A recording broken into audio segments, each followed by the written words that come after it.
Bien-aimés, je vous salue au nom de notre Seigneur Jésus-Christ, le Saint de Saints, celui qui nous a encore donné le souffle aujourd'hui, celui qui a permis à ce que le monde puisse fonctionner encore, le vouloir ou pas, mais le Seigneur est là pour nous. Il est là à tout moment pour nous guider, pour nous donner de matières qui peuvent encore nous aider. Alléluia. Alors aujourd'hui, nous venons avec ces passages de 2 Samuel 9, 1 à 7. Nous les savons par certains peut-être qui ne lisent vraiment pas la Bible, mais ceux qui lisent la Bible quotidiennement, en tout cas, ils connaissent bien cette histoire. J'aimerais que toi aussi, bien-aimé, que tu puisses avoir cette habitude-là de lire un peu la Bible. Et comme ça va vraiment t'aider pour découvrir un peu ce que Dieu veut vers ses enfants. Alléluia. Alors, nous prions au nom puissant de notre Seigneur Jésus. Seigneur, merci pour ce temps merveilleux. Merci parce que tu as voulu à ce que nous soyons là. Tu nous as donné le souffle nécessaire pour louer ton Saint-Nom. Eh bien, Seigneur, sois béni à tout jamais. Et voilà, moi, ton simple serviteur, je vais passer le message que tu m'as fait comprendre et que tout ce qui n'est pas de toi en ce moment puisse être loin de moi, mais loin de la personne qui va écouter ce message.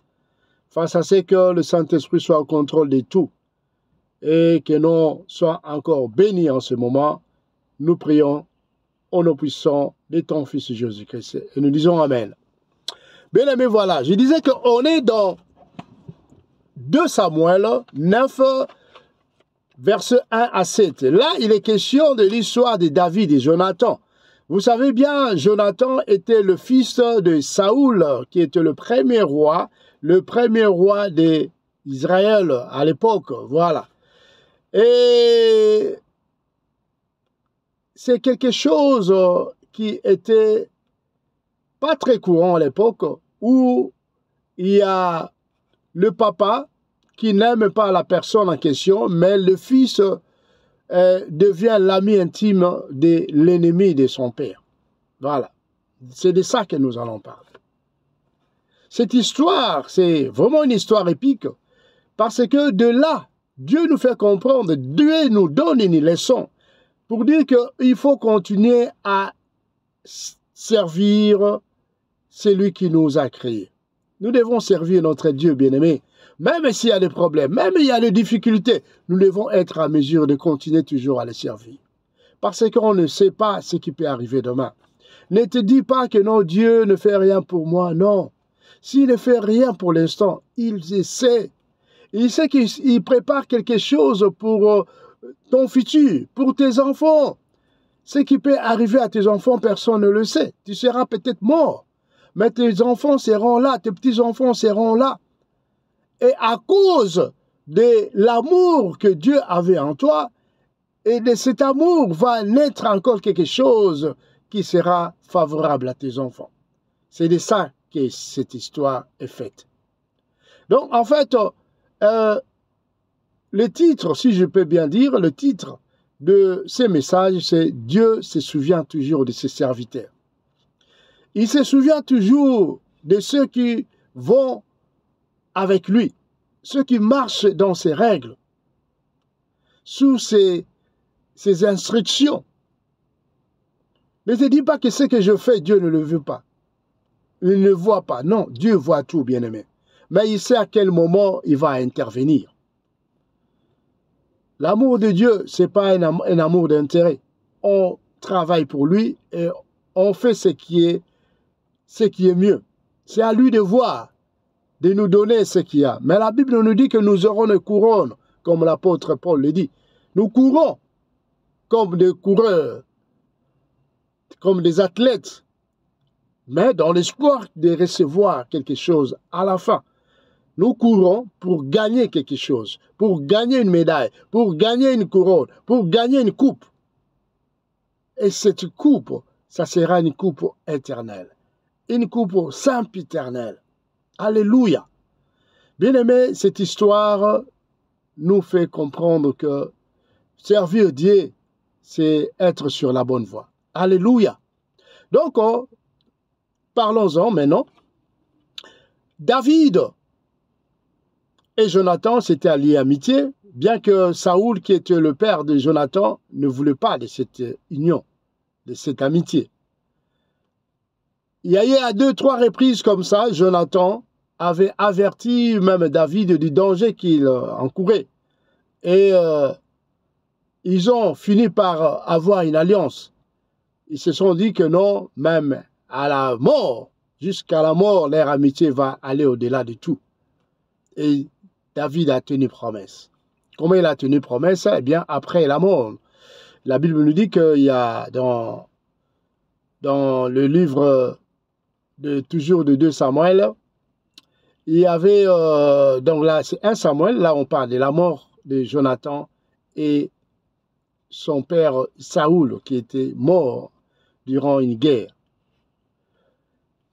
Un jour, David dit, est-ce qu'il n'y a pas quelqu'un qui connaît s'il y a une descendance de la famille de Jonathan ou de Saoul? Et tout d'un coup, on a vu quelqu'un qui s'est présenté, un monsieur qui s'appelait Ziba. Il s'est présenté, il dit, oui, moi je connais. Oui, je connais. Il y a quelqu'un qui descend de Jonathan. Jonathan a laissé un fils. En fait, Jonathan avait eu un fils qui s'appelait Mephibosheth. Ça dépend dans les versions. On dit Mephibosheth ou Mephibal. Et il était handicapé des jambes. C'est-à-dire qu'il marchait avec des béquilles certainement, donc il avait un peu de mal à marcher. Mais sûrement avec des béquilles, on ne décrit pas, on lui dit qu'il était extropié. C'est-à-dire que ses jambes-là en bas, ses pieds étaient un peu comme ça, un peu bancal. Voilà. Ça lui faisait très mal. Il avait du mal vraiment à marcher. Et le méchant en question dit que Mephibosheth vivait quelque part dans un endroit appelé... attends, j'écris ça. Hein. J'écris ça quelque part, si je ne me trompe pas, au lieu de dire n'importe quoi. Bon, voilà. Il vivait à Lodabar. Il vivait à Lodabar chez un monsieur appelé Makir. David a dit, bon, voilà. Donc, c'est dit que Mephibosheth avait peur. Il croyait peut-être David, en prenant le pouvoir, il pouvait le massacrer comme d'habitude. Vous savez, il y a dans ces temps-là, quand quelqu'un venait au pouvoir, il massacrait presque toute la descendance de celui avec qui il a succédé, ou peut-être des cousins. Disons, quand on parle des descendants, c'est tous les cousins, les frères, tous ces gens-là, au risque d'être exécutés aussi. Donc ça, c'était un peu ça. Et ça se voit même dans nos jours, ça se fait aussi. Donc quand Ziba s'est présenté, David lui dit, non, voilà, j'ai besoin de cet enfant-là, de ce monsieur. Il faut aller me le chercher, vas-y, et le ramène-moi. Par après, Ziba est parti, il a ramené Mephibosheth. Il s'est présenté, il a dit, mon Seigneur, me voici. Je suis déjà un chien mort. Qu'est-ce que pouvez m'en faire encore? David a dit non. Je reconnais l'amour qu'avait ton père. Et on s'était dit des choses, on s'est même juré que cet amour va aller au-delà de tout. La Bible nous dit que David a remis tout ce qui était des richesses. Toute richesse venant de Saoul et Jonathan lui a été remise. Voilà. Mais Mephibosheth n'en revenait pas. Il se disait qu'il était un chien mort. Déjà un chien mort. Parce que, un, il était handicapé de jambes. Et de deux, sa famille n'avait plus d'espoir. Mais voilà, Dieu a fait quelque chose d'inespéré, bien-aimé. Et ce même Dieu aussi peut faire aussi avec toi. Toi qui te sens vraiment écarté, tu te dis que non, Ces histoires, c'est pas pour moi. J'ai commencé à prier à longtemps, il y a plus de 10 ans, et Dieu n'arrive pas à exaucer mes prières. Non, bien-aimé, Dieu est là pour nous. Dieu est là pour les personnes qui font sa volonté. Même si cela perdure, c'est pourquoi nous parlons de la persévérance dans la prière, bien-aimé. Nous devons persévérer chaque fois. Nous continuerons à persévérer parce que nous ne voulons pas les choses de ce monde. Mais ce que nous voyons ce qui est plus loin. C'est comme la personne à qui on montre le soleil. Bien-aimé, tu ne regardes pas le doigt qui te montre le soleil, mais tu regardes plutôt le soleil parce que c'est là où sera ta destination. Nous allons persévérer jusqu'à la fin. Bien-aimé, persévère. Tu n'as pas le boulot qu'il faut. Tu es malheureux pour l'instant. Mais ça, ce sont des choses de ce monde. Nous voulons gagner d'abord ce qui est d'en haut. Faisons la volonté de notre Dieu. Continue à être sur ces normes. Et c'est de là où tu demanderas à Dieu qu'est-ce qui ne va pas. Et Dieu va te répondre que non, mon fils, t'en fais pas. Je sais ce que je suis en train de faire pour toi. Je voulais juste te dire, bien-aimé, toi qui as longtemps prié et tu ne vois pas de miracle. Non, les miracles viendront. Oui, chaque chose a son temps. Ecclésiaste 3, dans son premier verset, la Bible nous dit qu'il y a un temps pour tout. Il y a un temps pour toutes choses. Ton malheur passera, bien-aimé. Il y a un temps pour toutes choses. Ce que tu vois aujourd'hui, tu ne le verras pas demain. C'est ce que Dieu a dit à Moïse. Ce que tu vois, les Égyptiens là que tu vois maintenant, ces gens-là qui viennent te tourmenter, ces ennemis-là qui viennent te mettre le bâton dans les roues, tous ces esprits maléfiques qui viennent te tourmenter la nuit, le mari de nuit, le femme de nuit, tu ne les verras plus. Continuez à persévérer dans la prière. Et confiance à ces dieux-là. Comme Abraham avait confiance, bien-aimé. Et ce Dieu-là, le Dieu d'Abraham, d'Isaac et de Jacob, le Dieu tout-puissant, fera tout pour toi. Il combattra pour toi et tu auras la victoire, bien-aimé. La Bible, c'est pas un livre comme ça, quelqu'un, non. C'est un livre inspiré.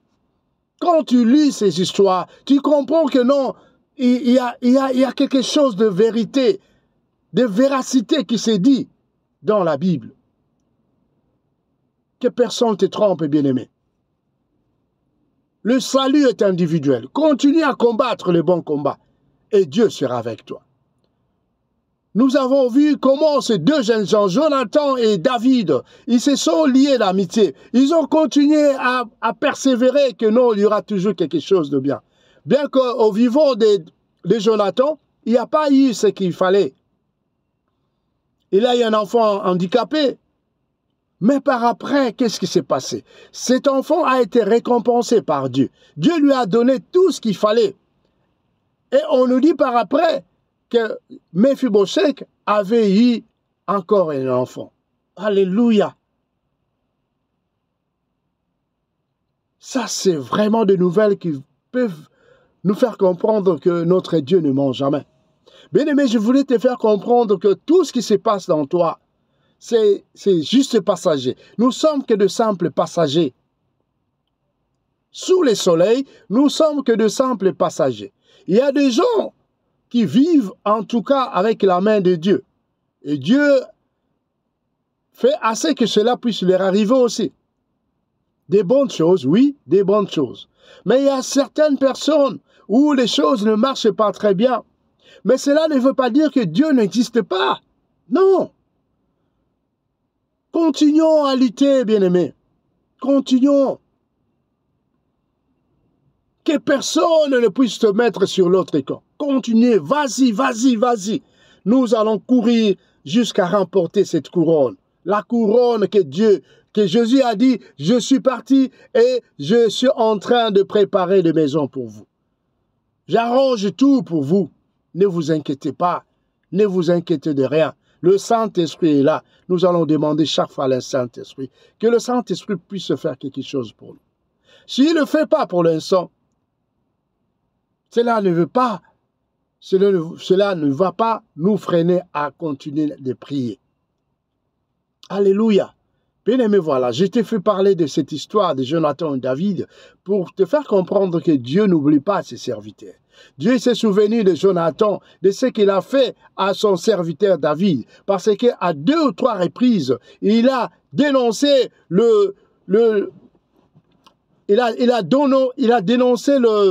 la mission maléfique qu'avait Saoul, puisqu'il voulait chaque fois tuer David.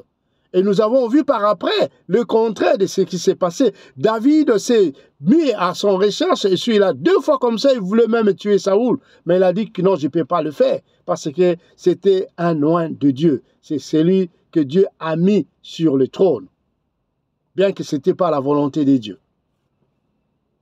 Parce que Saoul, c'était un roi que le peuple exigeait. Mais ce n'était pas la volonté de Dieu. Dieu a dit, comme vous voulez, roi, eh bien, voici pour vous le roi que vous voulez. Et c'est en David que Dieu avait mis son cœur. Donc, l'élu de Dieu, c'était David. Et Saoul le savait. Parce que le prophète Samuel lui avait dit que toi, tu n'es là que pour un temps, mais c'est David que Dieu a choisi. Alléluia.